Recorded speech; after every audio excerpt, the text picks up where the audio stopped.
All right, welcome everybody. Today we have Miss Megan West talking with us about being a registered dietitian. She will be sharing a little bit about her job and what got her interested in it. And then don't forget at the end of this to do your surveys. So let's start her off with the question of what is your job? So one, a lot of people don't know the difference between a registered dietitian and a nutritionist. So you don't need a degree or anything to call yourself a nutritionist. So now I'm a dietitian and I work at an outpatient facility with kids and pregnant moms. And then I also have a private practice where I mostly just work with kids. Awesome. And so why did you choose this career path? So my sister struggled with childhood obesity, and we saw dietitians, doctors, personal trainers, and nobody talked about realistic changes. So they said, no more birthday cakes, no more pizza, and that's not realistic. So I went into this field to help real families find real ways to improve wellness without diets.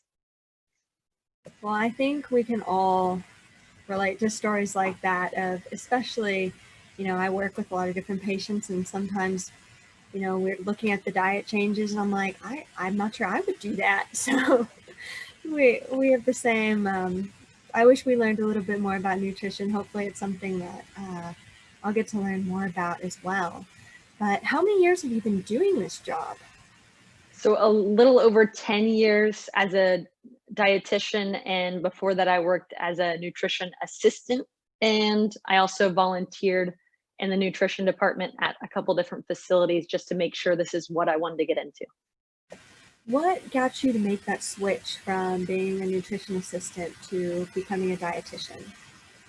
I really wanted to help people. It was nice to help the people helping people, but I really wanted to help individual families and see how it impacted their lives. Awesome. And how many more years do you think you'll be doing this job? I do not see an end in sight for sure. Well, that's always good. They say it's not work if you love your job. So, what is your favorite thing about your typical day? I like that I can see several overweight patients, but all the conversations go very differently based on the family's needs, and that all the conversations are different. So one family may have one child that's overweight while one is underweight. And so we don't want to, have to pick on one child. We need to find something that works for everybody and that we're all trying to work together to improve wellness. And so I just like that it's not the same thing every day. That's awesome. And how many different types of jobs are in your field of work and what are they? So, different areas. So some that I've worked in are like food service, which is one where you'll make all the menus for schools. Another one could be sports medicine with athletes. Also working with diabetics and doing medications, working with patients that have G-tubes and feeding issues. I've also even worked with like marketing companies on how do we sell Go-Gurt and things like that, and what's the consumer's desire, and then doing cooking workshops for large corporations. What is your favorite thing you cooked in a cooking workshop? I really liked this dip that was kind of like an avocado dip that was a healthy version that was super easy that everybody then made. That sounds delicious, and I am very hungry. So, the next question is what do you think are going to be good jobs in the future? Do you think this will be a growing area? How do you think it will progress? I think there's always, room for wellness, and a lot of people are going more holistic. So I think that nutrition is going to play a big part in that. I also just think like computer sciences is definitely a booming area, and really, just trying to find something you're interested in makes all the difference, because like you said, it doesn't seem like a job if it's something you enjoy. Yes. What are some of the biggest downfalls, I guess, you see in our society with how we're treating nutrition and our bodies? And Uh, I think that a lot of us get tricked by just not planning ahead. And when we're in a bind, that makes things a lot more difficult. And when we're hungry, we tend to make bad decisions. But also, marketing tools are very good. So, we'd be surprised that actually Cinnamon Toast Crunch has more fiber and less sugar than the normal Honey Nut Cheerios. So, it's just one of those things that we aren't looking at the label. We think that that's got to be healthier, and we just choose it. yeah, that always going and moving society and not having as much time to sit down and things, I think is that's one of my downfalls. It is hard when it's easier to pick up something and not look at it or just eat whatever, and versus kind of trying to do good things for myself. But and outside of your job, do you get to have time to do other activities and hobbies? Yeah. So outside of work, outside of COVID, play on a softball team, kickball team, soccer team. I babysit on the side. I also do my private practice on the side. The nice part about my job is I do outpatient, so it's not like I see the same person the next day. I don't have pretty much anything that I have to leave stressed about that I have to do the next day. It's kind of each one is individual and very low stress. What got you into the private practice part? Um, Really, after I finished school and got certified, I emailed my old pediatrician and asked him who they refer to, and he said no one. And I was like, well, I might as well just go into this since I'm used to making nothing as a student, and we'll figure it out. That's awesome. Well, I'm going to ask a couple questions about the education and training. I think I know, personally speaking, I've met a lot of people who work with a lot of our patients on diets and different things like that, but I've never known what exactly it took to get to that step. And you talked about a little bit about what it took to become a nutritionist and then what it took to become a dietitian, a registered dietitian. So can you tell me a little bit about, do you need a high school degree for your college degree, technical school? Is it, what type of things do you need to do? So to be a registered dietitian, you could have a GED, but then you do need a 4-year degree. And then you do 1,200 hours, which could be just like I find a mentor, and I'm doing it that way. That's a new program that wasn't around when I was doing this. I actually did one of the shortest programs, so it was only like 6 months, which was nice. A lot of other programs require a master joined with it, but I figured I already had a degree in nutrition, didn't need a master's also. So I did the shorter version that didn't require me to take student loans out for a master's degree. Okay. And you said you got your degree in nutrition to start right off with, but do you know anyone who does other routes or different college degrees to get there? So you have to do all the like prerequisites. So Okay. it basically is almost like a minor in biology and chemistry. Like we have to still take organic chemistry and biochemistry and microbiology and all of those. But you could get a degree in, a variety of things. I do know a couple people that got degrees in kinesiology, but just did all the prereqs also. Okay. Very interesting. What was your favorite class you got to take during Um, your career? Child psychology. Ah, I bet that was interesting. What did you like about it? So the one book that I really like took away was The Whole Brain Child, but it talks about how the kids' brains develop at a different each age. And so the way that you're communicating with them should be different for a 3-year-old versus 6-year-old, and how you can relay that information in an easier to understand way. Very interesting. It sounds like lots of different fun courses.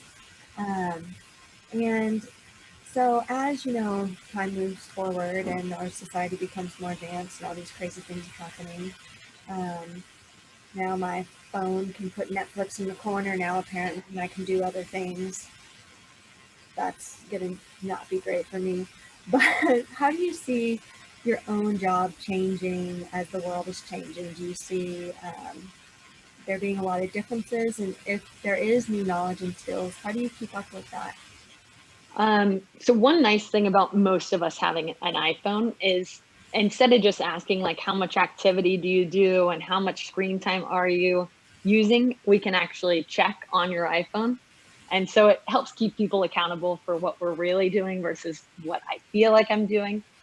But I like to stay, relevant. There's at Texas Children's, one of the places that I work, they have monthly, education sessions, but also places like in Houston, we have Healthy Living Matters. So they have like a quarterly session.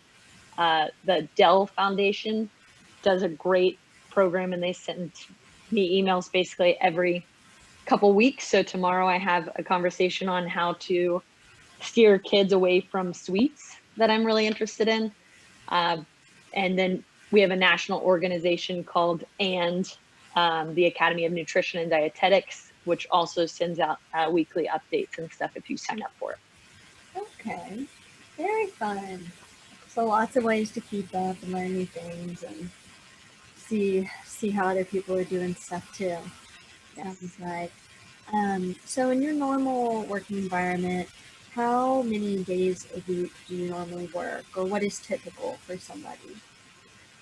I would say typically we're more of like an 8 to 5 job. But I had a pretty awesome schedule pre-COVID.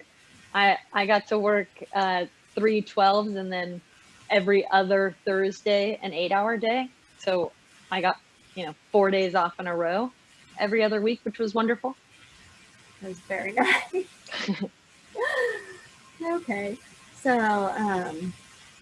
and do you normally, are you able to get vacations, or do you make your own schedule?